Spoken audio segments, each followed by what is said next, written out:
Honor X7d 5G is now official. Just last week, the 4G version was revealed, and now we see the release of the 5G version. Honor has introduced its new entry-level phone in Malaysia, and it is anticipated to eventually reach other global markets. This Honor X7d 5G comes with a 6.77-inch TFT LCD display featuring an HD resolution of 1610 by 720 pixels and a peak brightness of 850 nits. Clearly, this indicates that we are looking at a basic display.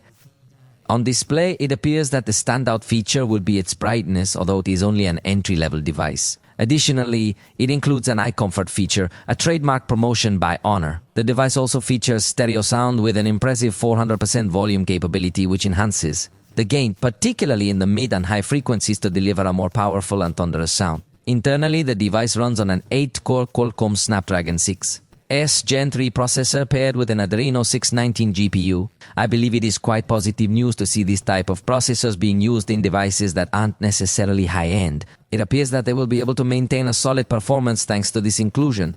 The sole memory and storage configuration offered is 6 GB of RAM alongside 128 GB of storage capacity. Regarding software, it includes Android 15 with the macOS 9.0 customization, Layer, which comes with artificial intelligence features like AI Eraser, AI Outpainting, and Eyes Open, confirming that Honor is placing a significant emphasis on artificial intelligence capabilities. These functions, even in their entry-level devices, will include such advanced features. Of course, an internet connection is necessary, but for the range of devices they offer, I believe it's quite impressive and a remarkable step forward. The camera setup includes a dual configuration on the back, a 50-megapixel main sensor with an f1.8 aperture and a 2-megapixel depth sensor with an f2.4 aperture.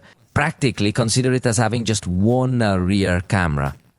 The front camera is 5 megapixels with an f2.2 aperture. A highlight of this device is its battery, boasting a capacity of 6,500 mAh and supporting fast charging at 35 watts, boosted experience with additional features including water and dust, resistance rated at IP65, ensuring durability and protection, is decent for the range with a fingerprint reader on the side. Be cautious as there's an AI button on the left to activate options. Like many of the brand's devices, it has an SGS 5-star certification for drop and shock resistance. I believe it would be very competitive for its segment, though the manufacturer hasn't released the official price yet. It would be for Malaysia, and we'd have to wait for prices in other regions. But surely in the coming days or weeks, this will happen. For now, it seems, I insist, a very competitive device. But let me know in the comments what you think of entry-level phones already start to include various artificial intelligence features.